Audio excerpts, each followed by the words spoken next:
ലാലി നിങ്ങളേവരെയും ആകാംക്ഷയുടെ മുൾമുനയിൽ നിർത്തുന്ന ഒരു കഥയാണ്. ഈ കഥ 8D ശബ്ദവിന്യാസത്തിൻ്റെ മാസ്മരികതയാൽ പുറത്തിറങ്ങുകയാണ്. ഈ കഥ ശ്രോതാക്കൾ ഹെഡ്ഫോൺ ഉപയോഗിച്ച് കണ്ണുകൾ അടച്ച് മാത്രം ശ്രവിക്കുക. ഹെഡ്ഫോൺ ശരിയായ രീതിയിൽ ക്രമീകരിക്കുക. എൻ്റെ ശബ്ദം ഇപ്പോൾ വലതുഭാഗം, എൻ്റെ ശബ്ദം ഇപ്പോൾ ഇടതുഭാഗം.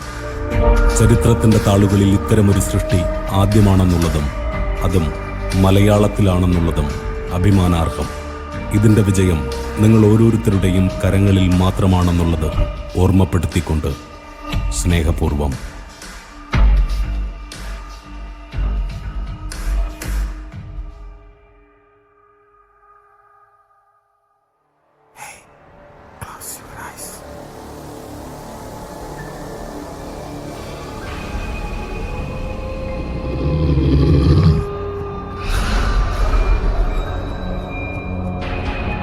ലാലി.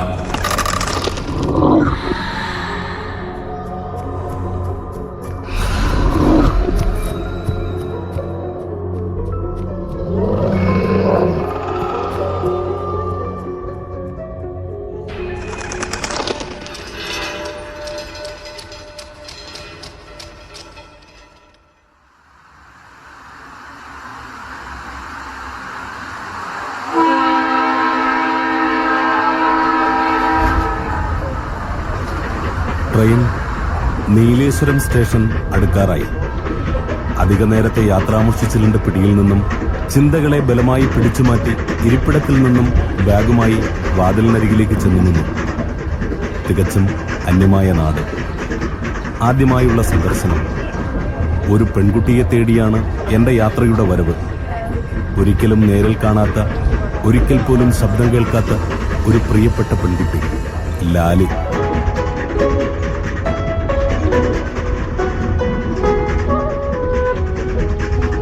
കത്തിലൂടെ പരിചയപ്പെട്ടവൾ, തൂലിക സൗഹൃദം.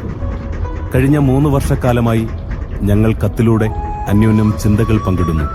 സന്തോഷവും സങ്കടവും പരസ്പരം പറഞ്ഞ് ആശ്വസിപ്പിച്ചും രസിപ്പിച്ചും എഴുത്തിലൂടെ ഒറ്റപ്പെടലിന് ഞങ്ങൾ അകറ്റൽ നൽകി. എങ്ങനെയെന്നറിയില്ല, അവൾ ജീവിതകാലം മുഴുവനും ഒപ്പം വേണമെന്ന് തോന്നിയത്. ഞാൻ പോലും അറിയാതെ അവളോട് എൻ്റെ ഉള്ളിൽ ഒരു പ്രേമം മുളച്ചു കയറുകയായിരുന്നു. ഒരുപക്ഷെ അവൾക്കും. അവസാന കത്തിൽ അവളോട് എൻ്റെ മനസ്സിലുള്ള ഇഷ്ടം മുഴുവനും തുറന്നെഴുതി. പക്ഷേ 6 മാസക്കാലമായിട്ടും അവളുടെ മറുപടി കത്ത് എനിക്ക് കിട്ടിയില്ല. അവളെ എനിക്ക് നഷ്ടപ്പെടുന്ന പോലെ വീണ്ടും ഒറ്റപ്പെടലിലേക്ക് മനസ്സ് പെടഞ്ഞു നീങ്ങുന്നു. ഞാൻ അവളോട് എൻ്റെ ഇഷ്ടം പറഞ്ഞത് അവൾക്ക് ഇഷ്ടമായില്ല. അല്ലെങ്കിൽ അവൾക്കെന്തോ തടസ്സമോ ആപത്തോ വന്നു. അതുമല്ലെങ്കിൽ ആരോ ഒരാൾ എന്നെ കബളിപ്പിക്കുകയായിരുന്നു. പക്ഷേ കബളിപ്പിച്ചു എന്ന് മനസ്സ് ഉറച്ചു പറയുന്നില്ല. കാരണം അവളുടെ ഓരോ വരികളിലും സ്വന്തം ജീവിതത്തിന്റെ ഹൃദയത്തുടിപ്പുകൾ ഉണ്ടായിരുന്നു. എന്തായാലും ഇന്നൊരു ഉത്തരം എനിക്ക് കിട്ടണം. ഈ കാത്തിരിപ്പിന് വിരാമമിടണം. അവൾ മുൻപ് നൽകിയ അവളുടെ ഒരു ഫോട്ടോയും അഡ്രസ്സും മാത്രമേ എൻ്റെ കൈവശമുള്ളൂ. അതുവഴി അവളെ കണ്ടെത്തണം. കൊന്നക്കാട് എന്ന മലയോര ഗ്രാമത്തിലാണ് അവളുടെ വീട്.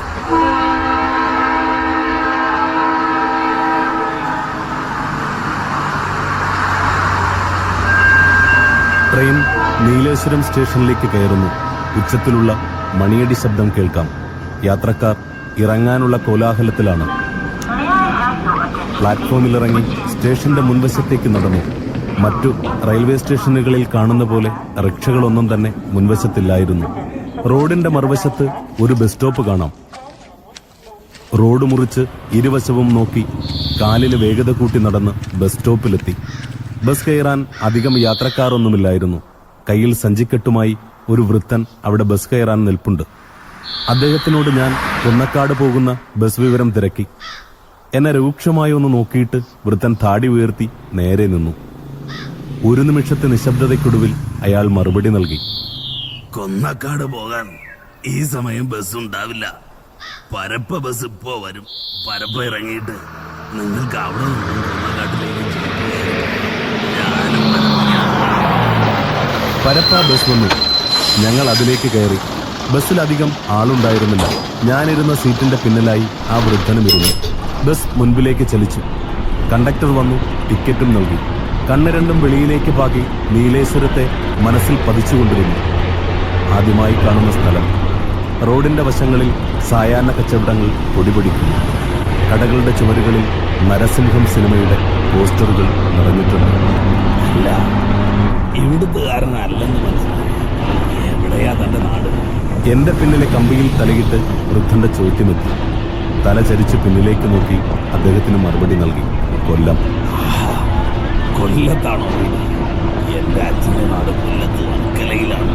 ഞങ്ങൾ പരപ്പയിൽ കുടിയേറ്റക്കാരാണ്. ഞങ്ങൾ മാത്രമല്ല, പരപ്പയിലുള്ളവരെല്ലാം തന്നെ പല പല നാടുകളിൽ നിന്നും വന്നു കൂടിയവരാണ്.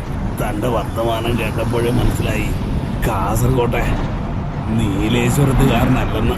തല മുഴുവനായി തിരിച്ച് ഞാൻ അദ്ദേഹത്തോട് ചോദിച്ചു, അല്ല മാവ, ഈ വർക്കല തിരുവനന്തപുരമാണല്ലോ, പിന്നെ കൊല്ലമെന്ന് പറഞ്ഞത് എന്തിനാ? താനാണോ അത് തീരുമാനിക്കുന്നത്? എന്റെ അച്ഛന്റെ നാട് എനിക്കറിഞ്ഞൂടെ. വർക്കല കൊല്ലത്ത് തന്നെയാണ്. അദ്ദേഹത്തിന്റെ ആ മറുപടിയിൽ ഞാൻ ഒന്നും മിണ്ടിയില്ല. കക്ഷിക്കാരൻ കുറച്ച് വാശിക്കാരനാണെന്ന് തോന്നുന്നു. അല്ല കൊച്ചനെ, താൻ എന്തിനാ കൊന്നക്കാട് പോകുന്നത്? വീണ്ടും ചോദ്യമെത്തി. എനിക്കവിടെ ഒരാളെ കാണാനുണ്ട്, സുഹൃത്താണ്. ആരെ കാണാനായാലും താൻ നാളെ പോയാൽ മതി. അതാ നല്ലത്. ഇന്ന് പരപ്പയിലെങ്ങാനും തങ്ങാൻ നോക്ക്. അദ്ദേഹത്തിന്റെ ആ പറച്ചിൽ എനിക്ക് തീരെ ഇഷ്ടമായില്ല. ഞാൻ എപ്പോൾ പോകുമെന്ന് ഞാൻ തീരുമാനിക്കും. ഇന്ന് തന്നെ പോകും. ലാലിയെ എനിക്ക് ഇന്ന് തന്നെ കാണണം, ഞാൻ മനസ്സിൽ പറഞ്ഞുകൊണ്ടിരുന്നു. പുറത്തെ കാഴ്ചകളെ നോക്കി ആകാശം ചുവന്നുകൊണ്ടിരിക്കുന്നു.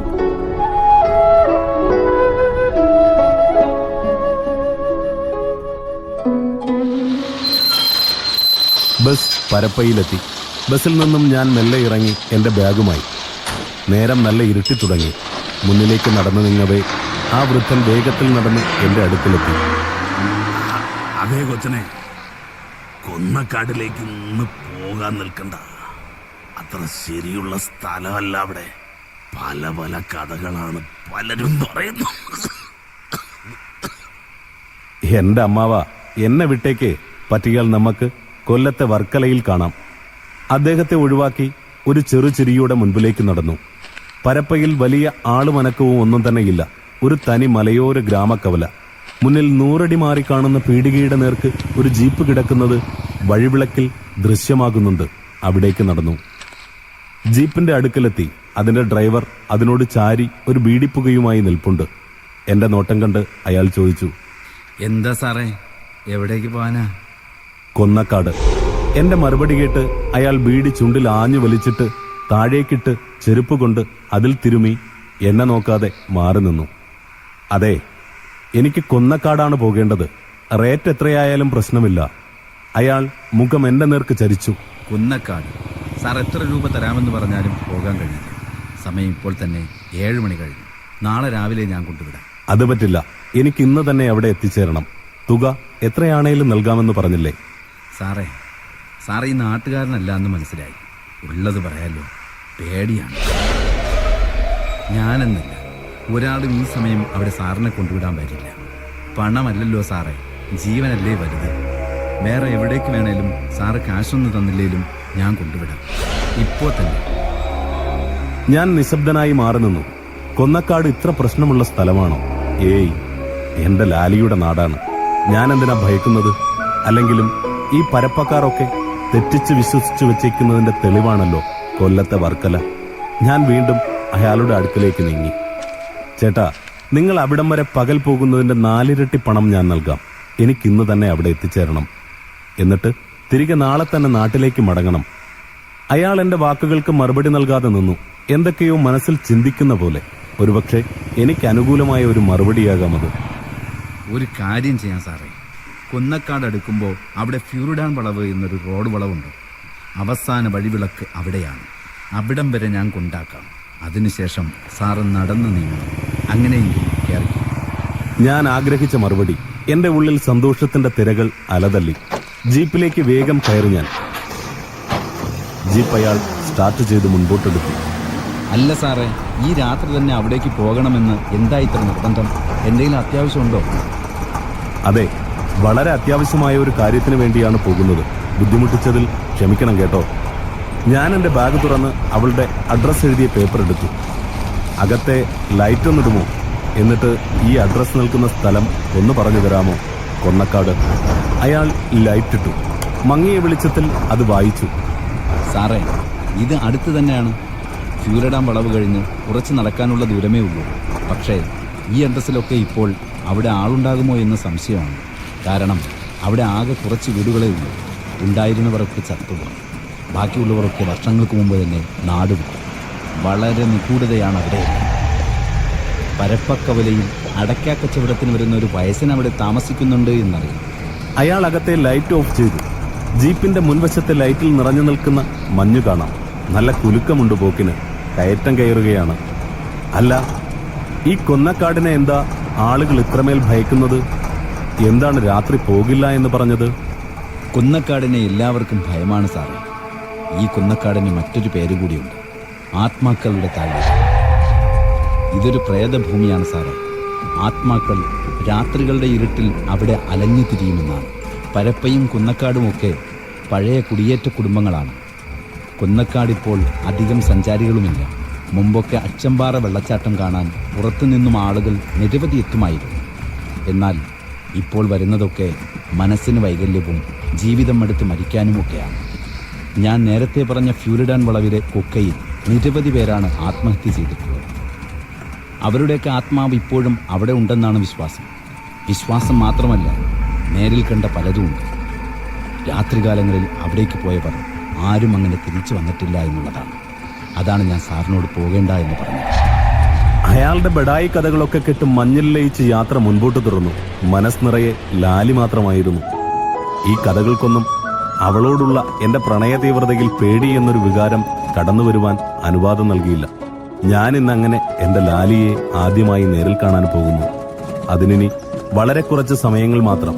കത്തിലൂടെ അവൾ എഴുതിയ വഴികളിൽ ഞാനിതാ എന്റെ ലാലിക്കരികിലേക്ക്.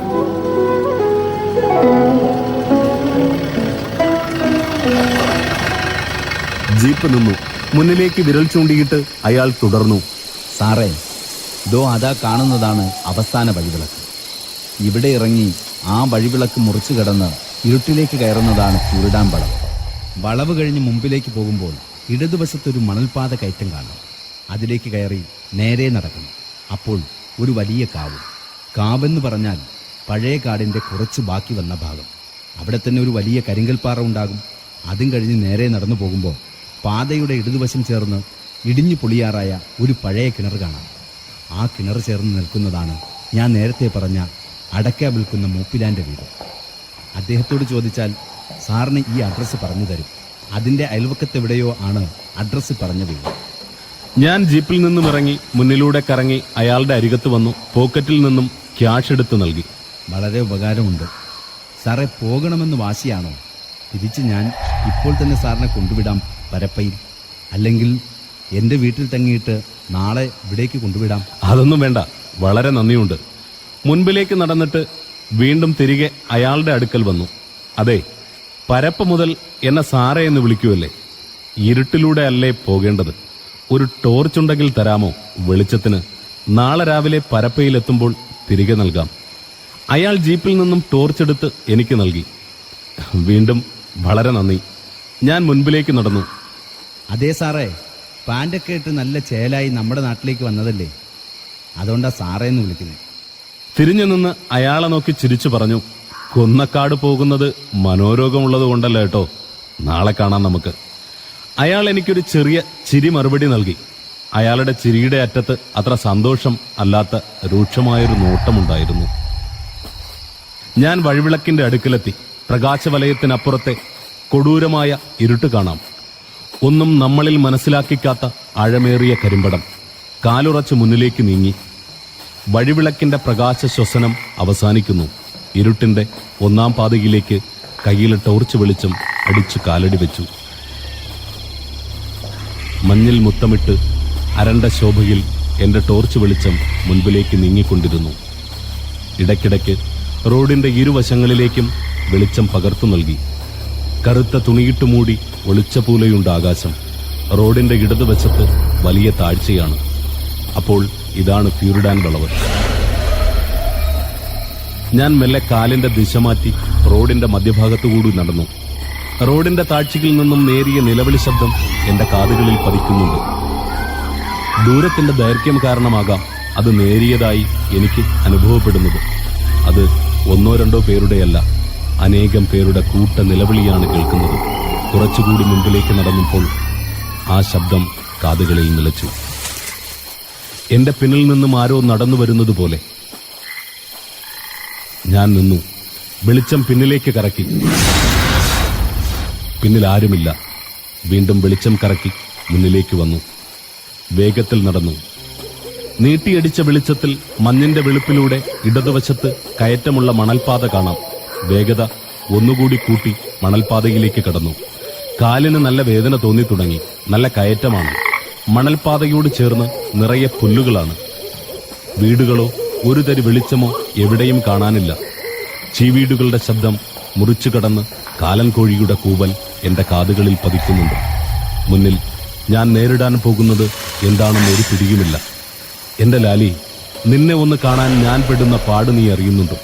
എന്റെ പെണ്ണെ, കയറ്റം കഴിഞ്ഞു. ഇനി ഇറക്കമാണ്. ഇറക്കത്തിന് നല്ല സുഖമുണ്ട്. കാലുകൾക്ക് ചക്രം കെട്ടിവെച്ച പോലെ. കാലൻ കോഴിയുടെ കൂവൽ വളരെ അടുത്തെത്തുന്നു. ഇപ്പോൾ കാലൻ കോഴിയുടെ കൂവൽ മാത്രമല്ല, വവ്വാലുകളുടെ ചിറകടി ശബ്ദങ്ങളും. ടോർച്ച് വശത്തേക്ക് നീട്ടിപ്പിടിച്ചു. നിറയെ മരങ്ങൾ കറുപ്പണിഞ്ഞ് നിഴൽ രൂപമായി നിൽക്കുന്നു. അതിനരികിൽ ഒരു വലിയ പാറ. അതെ, ഇത് മുൻപ് ലാലി കത്തിൽ എഴുതിയിട്ടുണ്ട്. ഇതാണ് യക്ഷിക്കാവ്. അതിനോട് ചേർന്ന് നിൽക്കുന്നത് നരബലിപ്പാറ. പണ്ട് ആദിവാസി ഗോത്രവർഗക്കാർ നരബലി നടത്തിയ സ്ഥലം.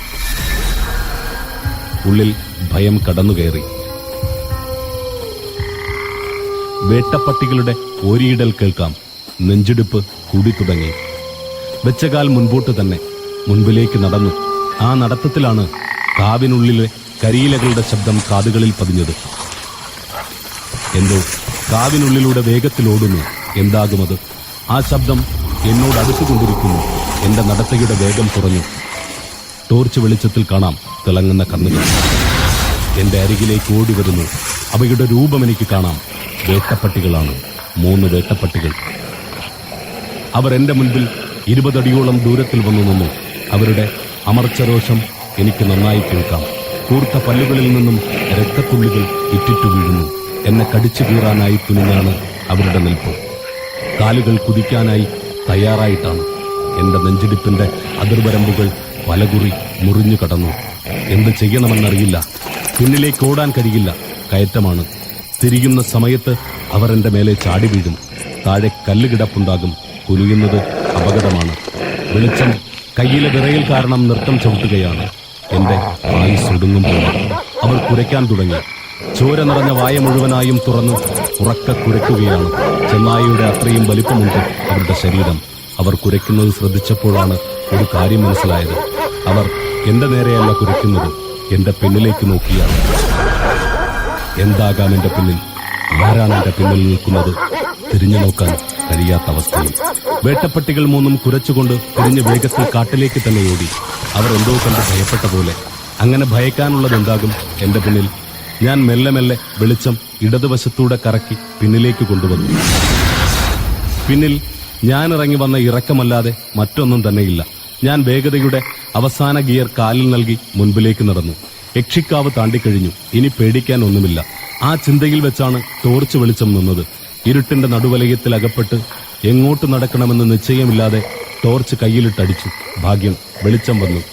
നീട്ടിയടിച്ച ആ വെളിച്ചത്തിലാണ് റോഡിന്റെ ഇടതുവശം ചേർന്ന പൊളിഞ്ഞ കിണർ കണ്ടത്. വേഗം അവിടേക്ക് നടന്നു. അതിനോട് ചേർന്നുള്ള വീട് കാണാം.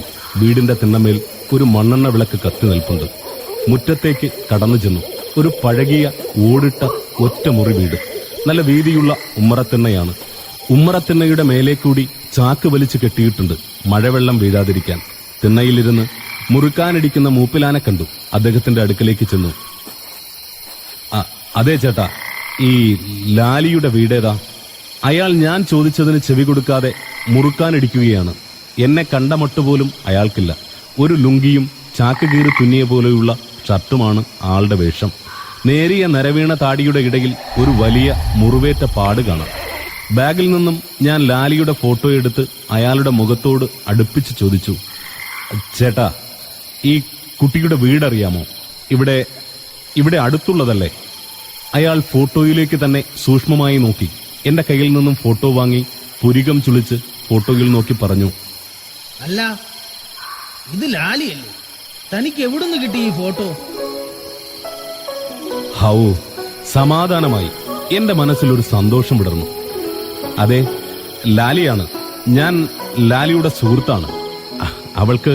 അവൾക്കൊരു ജോലിക്കാര്യം കഴിഞ്ഞ മാസം എന്നോട് പറഞ്ഞിരുന്നു. ഞാൻ ഇവിടെ അടുത്തു വരെ വന്നതാ. അപ്പോൾ ലാലിയെ കണ്ട് ജോലി വിവരം പറഞ്ഞിട്ട് പോകാമെന്ന് കരുതി. ലാലിയുടെ വീടൊന്ന് പറഞ്ഞു തന്നാൽ വലിയ ഉപകാരമായിരിക്കും. എന്ത് ഭ്രാന്താടോ താൻ പറയുന്നത്? 3 വർഷം മുമ്പ് മരിച്ച ലാലി തന്നോട് കഴിഞ്ഞ മാസം ജോലിക്കാര്യം പറഞ്ഞെന്നോ? അയാളുടെ ആ വാക്കുകൾ ഒരു കൊള്ളിമീൻ കണക്കെ എന്റെ നെഞ്ചിലൂടെ കടന്നുപോയി. ലാലി മരിച്ചെന്നോ? ഏയ്, താങ്കൾക്ക് ആള് മാറിയതാകും. എടാ കൊച്ചനെ, അവളുടെ അമ്മ ഭദ്ര, അവളെ പെറ്റിട്ട നാള് മുതൽക്കേ ഞാൻ കണ്ടു തുടങ്ങിയതാ. ഈ തൊടിയിൽ ഓടിക്കളിച്ചാണ് അവൾ വളർന്നത്. താൻ ഈ ഫോട്ടോയിലുള്ള വ്യക്തിയെയാണ് അന്വേഷിക്കുന്നതെങ്കിൽ അത് ലാലിയാണ്. ഈ ആളെ തന്നെയാണോ തേടി വന്നത്? അദ്ദേഹത്തിന്റെ വാക്കുകൾ തെല്ലുപോലും എന്റെ ഉള്ളിൽ ദഹിക്കാവുന്നതായിരുന്നില്ല. ഞാൻ അവളുടെ ഫോട്ടോ തിരികെ വാങ്ങി. മറ്റൊന്നും പറയണ്ട, എനിക്ക് ലാലിയുടെ വീടൊന്ന് പറഞ്ഞു തന്നാൽ മതി. ആശയക്കുഴപ്പം നിറഞ്ഞ കണ്ണുകളിൽ ഭയം നിറച്ച് അദ്ദേഹം എന്നോട് പറഞ്ഞു, ഇവിടം നിറങ്ങി നേരെ ഒരു 100 അടി നടന്നാൽ ഇടതുവശത്ത് വള്ളിപ്പടപ്പുകൾ നിറഞ്ഞ ഒരു വേലിക്കെട്ട് കാണാം. അതാണ് അവളുടെ വീട്. വീടെന്ന് പറയാൻ ആകെ പൊളിഞ്ഞു തൂങ്ങിയ അവസ്ഥയിലാണ്. തനിക്ക് അവിടെ ആരെയും കാണാൻ പറ്റില്ല. ഞാൻ അവിടേക്ക് ഇറങ്ങാനൊരുങ്ങിയപ്പോൾ അയാൾ പിന്നിൽ നിന്നും വിളിച്ചു, വീട്ടുമുറ്റത്ത് കല്ല് കെട്ടിയിട്ടുണ്ട്. അവിടെയാണ് ലാലിയെ അടക്കിയിരിക്കുന്നത്. ആ വാക്കുകൾക്ക് ചെവി കൊടുക്കാത്ത രീതിയിൽ ഞാൻ അവിടെ നിന്നും ഇറങ്ങി മണൽപാതയിലൂടെ മുൻപോട്ട് ടോർച്ച് വെളിച്ചത്തിൽ നടന്നു. എന്റെ മനസ്സ് വളരെ ആശയക്കുഴപ്പവും അസ്വസ്ഥവുമാണ്. ലാലി മരിച്ചെന്ന വാക്കുകൾ വിശ്വസിക്കാൻ കഴിയില്ല. കാരണം 3 കൊല്ലം മുൻപ് മരിച്ച ലാലി എനിക്കെങ്ങനെ കഴിഞ്ഞ 3 വർഷമായി കത്തുകൾ എഴുതുന്നു, എനിക്കുള്ള മറുപടികൾ നൽകുന്നു. വെളിച്ചത്തിന്റെ അങ്ങേതലപ്പിലെ ചുവരിൽ വള്ളിപ്പടർപ്പുകൾ നിറഞ്ഞ വേലിത്തലപ്പ് എനിക്ക് കാണാം. അതെ, ലാലിയുടെ വീടെത്തിയിരിക്കുന്നു. ഇങ്ങോട്ടുള്ള എന്റെ യാത്രയുടെ അവസാന കാൽച്ചുവടുകൾ. വേലിത്തലപ്പിനുള്ളിലൂടെ ഞാൻ അകത്തേക്ക് കടന്നു. പാമ്പുകൾ ഇഴഞ്ഞു നീങ്ങുന്ന ശബ്ദം കേൾക്കാം. ചീനിക്കെട്ടിന്റെ രൂക്ഷമായ ഗന്ധം നാസികയിലേക്ക് തുളഞ്ഞു കയറുന്നു. വെളിച്ചം നിലത്ത് പരത്തിയടിച്ച് മുൻപോട്ട് ഉമ്മറത്തേക്ക് നടന്നു. പാതിയോളം ഇടിഞ്ഞു തൂങ്ങിയ വീട്. അയാൾ പറഞ്ഞ പോലെ ഉമ്മറത്തൊരു കല്ല് കെട്ടിയത് കാണാം. ആ കൽക്കെട്ടിലേക്ക് വള്ളിച്ചെടികൾ മത്സരിച്ച് പുണർന്നു കയറിയിരിക്കുന്നു. ഒരുപക്ഷെ ലാലി മരിച്ചിട്ടുണ്ടാകുമോ? അവളെ ഇവിടെയാണോ അടക്കം ചെയ്തത്? വീടിനുള്ളിൽ കയറി പരതിയാൽ എന്തെങ്കിലും സൂചന എനിക്ക് ലഭിക്കും. പക്ഷെ ഈ രാത്രിയിൽ എനിക്കതിന് കഴിയില്ല. നേരം വെളുക്കണം. ലാലിയെ അടക്കി എന്ന് പറഞ്ഞ കല്ലുകെട്ടിന്റെ അരികിലേക്ക് വന്നു നിന്നു ഞാൻ. ലാലി, ഒരുപക്ഷെ അയാൾ പറഞ്ഞതൊക്കെ സത്യമാണോ? അതോ ആൾക്ക് മനോരോഗം വല്ലതും? ഞാൻ നിന്നെ തേടിയാണ് ഇത്രയും ദൂരം വന്നത്. എനിക്കുറപ്പാണ് നീ ജീവനോടെ ഉണ്ടെന്നുള്ളത്. നാളെ രാവിലെ തിരികെ എത്താമെന്നുള്ള ഉറപ്പിന്മേൽ ഞാൻ അവിടെ നിന്നും ഇറങ്ങി നേരെ ആ മൂപ്പിലാന്റെ വീട്ടിൽ ചെന്നു. തണുപ്പ് കൊണ്ട് ശരീരമാകെ മരവിക്കുന്ന പോലെ നല്ല മഞ്ഞൾ പൊതിഞ്ഞ ഇരുട്ടാണ്. മൂപ്പിലാന്റെ വീടിന്റെ ചുവരിനോട് ചേർന്ന് നിന്നു. ഞാൻ അകത്തേക്ക് നോക്കി. അയാൾ കിടക്കാനുള്ള പുറപ്പാടിലാണ്. ചേട്ടാ, കുറച്ച് വെള്ളം കിട്ടുമോ കുടിക്കാൻ? ഇവൻ ഇതുവരെ പോയില്ലേ എന്ന മട്ടിൽ അയാൾ എന്നെ നോക്കി. ആ മൊന്തയിലുണ്ട് വെള്ളം. തിണ്ണയുടെ വരപ്പിന്മേലിരുന്ന മൊന്ത ചൂണ്ടി അയാൾ പറഞ്ഞു. വെള്ളമെടുത്ത് കുടിക്കവേ ഞാൻ തുടർന്നു. ചേട്ടാ, വിരോധമില്ലെങ്കിൽ ഞാനിന്ന് വിടത്തങ്ങിക്കോട്ടെ. തിരികെ പോകാൻ വാഹനം ലഭിക്കില്ല. അലമാരയിൽ ചുരുട്ടിവച്ചിരുന്ന പുതപ്പ് അയാൾ എന്നിലേക്ക് എറിഞ്ഞു തന്നു. പുതപ്പ് പുതച്ച് ഞാൻ ബാഗ് മാറോട് ചേർത്ത് തിണ്ണയിലേക്ക് കയറിയിരുന്നു. അയാൾ മുറിയിൽ നിലത്ത് കിടന്നു. അതെ ചേട്ടാ. അയാൾ നിവർന്നിരുന്നു. ശരിക്കും ലാലിക്ക് എന്താണ് പറ്റിയത്? ഈ സ്ഥലത്ത് വായിക്കാനും എഴുതാനും ഏക കഴിവുള്ളത് അവൾക്കായിരുന്നു. നല്ല മിടുക്കിയായിരുന്നു. എപ്പോഴും ചിരിച്ചുകൊണ്ടിരിക്കും. എല്ലാവരോടും വാതോരാതെ സംസാരിക്കും. നല്ല സ്നേഹമുള്ളവൾ. 10ാം തരം കഴിഞ്ഞ് അവൾക്ക് പഠിക്കാൻ കഴിഞ്ഞിട്ടില്ല. ആ വീടും ഇവിടവും ഒക്കെ ആയിരുന്നു അവളുടെ ലോകം. പുറത്തേക്ക് അങ്ങനെ പോകാറില്ല. എപ്പോഴും എന്തെങ്കിലുമൊക്കെ കുത്തിക്കുറിച്ചുകൊണ്ടിരിക്കും. അവൾക്ക് 2 വയസ്സുള്ളപ്പോഴാണ് ഫ്യൂരിഡാൻ വളവിലെ രാത്രി അപകടത്തിൽ അവളുടെ അച്ഛനും അമ്മയും മരിച്ചത്. പിന്നെ അമ്മുമ്മ തള്ളയാണ് അവളെ വളർത്തിയത്. ലാലിയുടെ മരണശേഷം അവരും കിടപ്പിലായി. നോക്കാൻ ആളില്ലാതെ കഴിഞ്ഞ വർഷം അവരും പോയി. മുറ്റത്ത് വെച്ച് പാമ്പ് കടിച്ചാണ് ലാലി മരണപ്പെട്ടത്. ഞാൻ കവലയിൽ നിന്നും വരുന്നത് നോക്കി ദേ ഈ വേലിച്ചെരുവിൽ അവൾ ഉണ്ടാകും.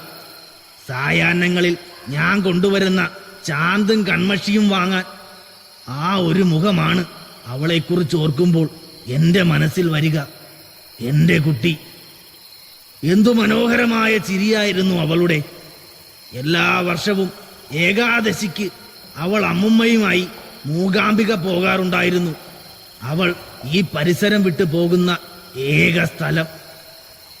അല്ല ചേട്ടാ, ഒരു കാര്യം. എന്താ ഇനി അറിയേണ്ടത്? ഏയ് ഇല്ല, ഒന്നുമില്ല. അയാൾ താഴേക്ക് മെല്ലെ ചാഞ്ഞു. കുത്തിനോവിക്കുന്ന തണുപ്പിൽ നിഗൂഢതകൾ നിറഞ്ഞ ആ ഇരുട്ടിനെ ആവാഹിച്ച് ലാലിയെ ഓർത്ത് ഞാനിരുന്നു. എന്താണ് സത്യമെന്ന് മനസ്സിലാകുന്നില്ല. എനിക്ക് കത്തെഴുതിയത് ഈ ലാലി തന്നെയാകുമോ?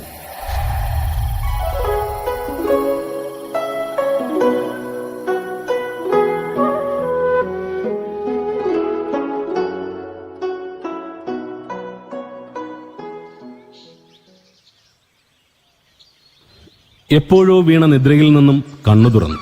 കറുപ്പ് നിറം മാഞ്ഞ് ഇളം വെയിൽ വെളുപ്പ് തൂകിയെത്തി. നേരം വെളുത്തു. ഞാൻ ചാടി എണീറ്റു.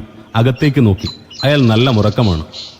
ഞാൻ പുതപ്പെടുത്ത് തിണ്ണമേൽ മടക്കി വെച്ച് ടോർച്ചെടുത്ത് ബാഗിലേക്കിട്ട് മുൻപോട്ട് നടന്നു. ലാലിയുടെ വീട്ടുമുറ്റത്ത് വീണ്ടും എത്തി. ഇവിടെ ആകെ കാട് പിടിച്ചു കിടക്കുകയാണ്. അവളെ അടക്കിയെന്ന് പറഞ്ഞ കല്ലുകെട്ടും ഇപ്പോൾ വ്യക്തമായി കാണാം. ഇടിഞ്ഞു പൊളിയാറായ വീടിന്റെ വാതിലിൽ ഞാൻ മെല്ലെ തട്ടി. ഞാൻ സ്പർശിക്കാനെന്നോണം വാതിൽ തുറന്നു. എനിക്ക് മുൻപിൽ എപ്പോൾ വേണമെങ്കിലും ഈ വീട് പൂർണ്ണമായി നിലംപതിക്കാം. മാറാല വിസ്താരമായി ചിറകടിച്ച് പറന്നിരിക്കുകയാണ്. മാറാല തട്ടിമാറ്റി അതിലൂടെ നടന്നു. മുറിയാകെ അരണ്ട വെളിച്ചം മാത്രം. ടോർച്ച് ലൈറ്റ് ബാഗിൽ നിന്നും എടുത്തടിച്ചു. നിവർന്ന പ്രകാശത്തിൽ ഒരു ഇരുമ്പ് പെട്ടി മാറാല പൊതിഞ്ഞു കാണാം. അതിന് പൂട്ടൊന്നുമില്ല. അതിന്റെ അരികിലേക്ക് നടന്നു. ഇരുമ്പ് പെട്ടി മാറാല മാറ്റി മെല്ലെ പൊക്കിയെടുത്ത് ആയുസൊടുങ്ങാറായ തിണ്ണമേൽ കൊണ്ടുവച്ചു. അത് തുറന്നു. അതിൽ കുറച്ച് തുണികളാണ്. ഒരുപക്ഷെ ലാലിയുടെ ആകാം. ചാന്തും കൺമഷിയുമൊക്കെ ഉണങ്ങിപ്പിടിച്ചിരിപ്പുണ്ട്. അതിൽ കുറച്ച് ബുക്കുകൾ കാണാം. ഞാൻ അതിലൊന്നെടുത്ത് തുറന്നു. കടലാസുകളൊക്കെ നിറം കെട്ടിരുന്നു. അവളുടേതായ ചിന്തകളൊക്കെ അതിലെഴുതിയിട്ടുണ്ട്. ഇത് എന്റെ ലാലി തന്നെ എന്ന് മനസ്സ് പറയുന്നു. കാരണം കത്തിലെ അതേ കൈയക്ഷരം.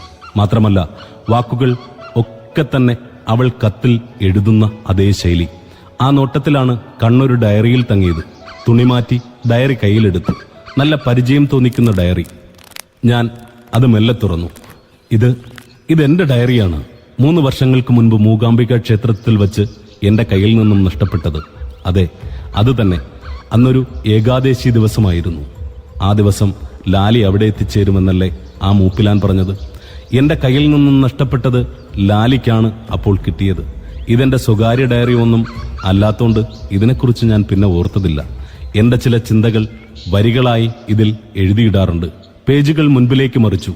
അതിൽ ഒരു പേജ് അവൾ ചുവന്ന മഷിയിൽ വട്ടമിട്ട് വെച്ചിട്ടുണ്ട്. ഞാൻ പണ്ടങ്ങോ കുത്തിക്കുറിച്ച ആത്മാവിനെ പ്രണയിച്ചവൻ എന്ന എന്റെ ഒരു കവിതയായിരുന്നു അത്. ഇപ്പോൾ എനിക്ക് ഏകദേശമൊക്കെ മനസ്സിലാകുന്നുണ്ട്.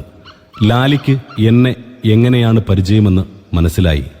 ഞാൻ തേടി വന്നവൾ ഇവൾ തന്നെയാണ്. ലാലി യഥാർത്ഥത്തിൽ ആരാണെന്ന് ഇപ്പോൾ എനിക്കറിയാൻ കഴിയുന്നു. എന്റെ കണ്ണിൽ നനവ് കുതിർന്നു തുടങ്ങിയിരുന്നു. ഞാൻ മെല്ലെ അവിടെ നിന്നും അവളെ അടക്കിയ കല്ലുകെട്ടിന്റെ അരികിൽ വന്നു. അതിൽ നിന്നും വള്ളിപ്പടർപ്പുകൾ അകറ്റിമാറ്റി ഞാൻ അതിനോട് ചേർന്നിരുന്നു. വാക്കുകൾ ശൂന്യമായി പോകുന്ന മാത്ര. ഞാൻ ചുറ്റും നോക്കി. അവൾ കത്തിലെഴുതിയ അതേ സ്ഥലം.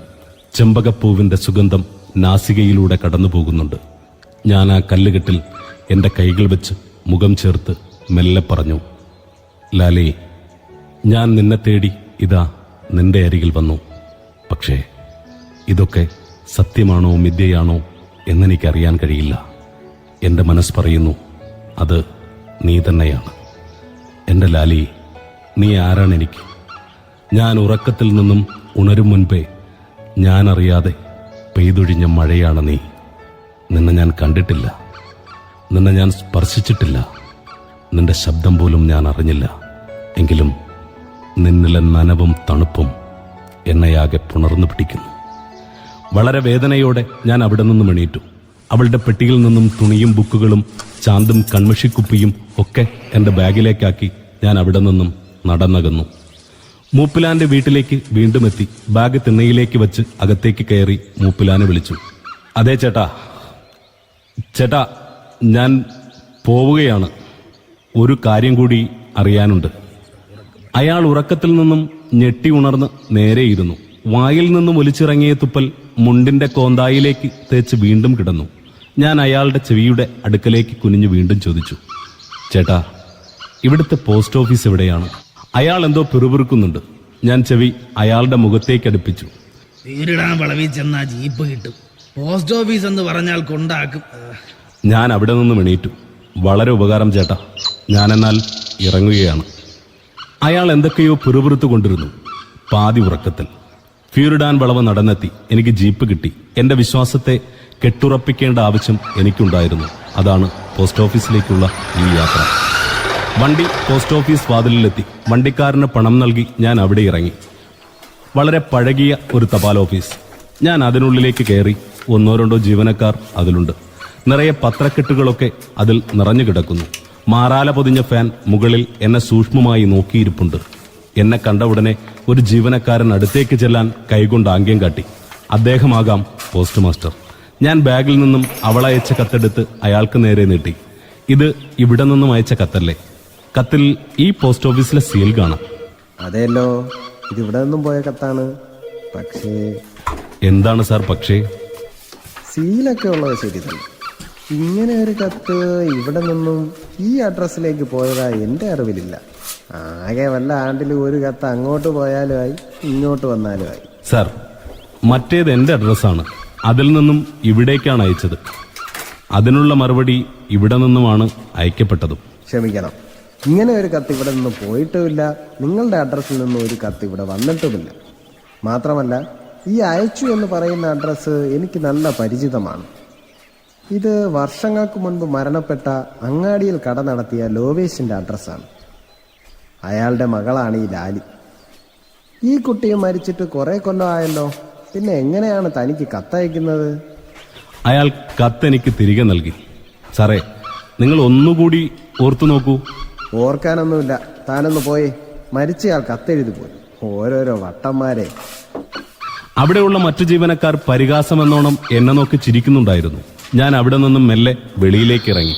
എന്റെ മനസ്സിലെ ചോദ്യത്തിന് ആരായിരുന്നു ലാലി എന്നതിനുള്ള ഉത്തരം കിട്ടിക്കൊണ്ടിരുന്നു. നേരം ഉച്ചയാകാറായി. ഞാൻ പരപ്പയിൽ വണ്ടി ഇറങ്ങി. ഇറങ്ങിയ പാടെ ഒരാൾ ഓടി എന്റെ അടുക്കൽ വന്നു. അത് ഇന്നലെ എന്നെ കൊണ്ടാക്കിയ ജീപ്പ് ഡ്രൈവറായിരുന്നു. സാറേ, നിങ്ങൾ തിരിച്ചു വന്നല്ലേ? അയാൾ അതിശയോക്തിപരമായി എന്നെ നോക്കി. എന്നാലും സാറ് കൊന്നക്കാട്ട് ഒറ്റയ്ക്ക് രാത്രിയില് ജീവനോടെ തിരിച്ചെത്തിയല്ലോ. സാറിനെ ഓർത്ത് ഇന്നലെ രാത്രിയിൽ ഒരുപോലെ കണ്ണടച്ചിട്ടില്ല. അതിന് രാത്രിയിൽ ഞാൻ ഒറ്റയ്ക്കല്ലല്ലോ കൊന്നക്കാട് മണൽപാതയിലുണ്ടായിരുന്നത്. പിന്നെ കൂട്ടിന് ആരുണ്ടായിരുന്നു സാറേ? അതൊരാൾ, എനിക്ക് പ്രിയപ്പെട്ടൊരാൾ. ഒരു ചെറു ചിരിയോടെ അയാളുടെ ടോർച്ച് ഞാൻ തിരികെ ഏൽപ്പിച്ചു. തനിക്കൊരു ഉപകാരം ചെയ്യാമോ? എന്നെ നീലേശ്വരം റെയിൽവേ സ്റ്റേഷനിൽ ഒന്ന് കൊണ്ടാക്കാമോ? അതിനെന്താ സാറേ, ദേ കേറിക്കോ, ഇപ്പൊ തന്നെ കൊണ്ടുവിടാം. വളരെ ആവേശത്തോടെ അയാൾ ജീപ്പിലേക്ക് ചാടിക്കയറി. തൊട്ടു പിന്നാലെ ഞാനും. ഞാൻ തിരികെ വീടെത്തി. മഴ പെയ്തൊഴിഞ്ഞ നനവുള്ള വെളുപ്പാൻ കാലം. നല്ല മഞ്ഞാണ് ഇവിടെയും. ഞാൻ വീടിന്റെ കോളിംഗ് ബെൽ അമർത്തി.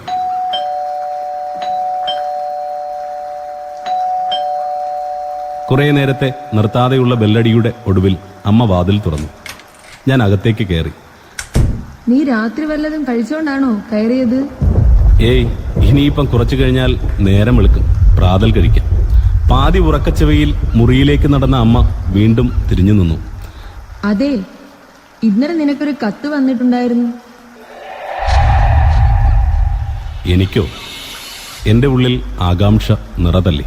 അതെ, നിനക്ക് തന്നെ.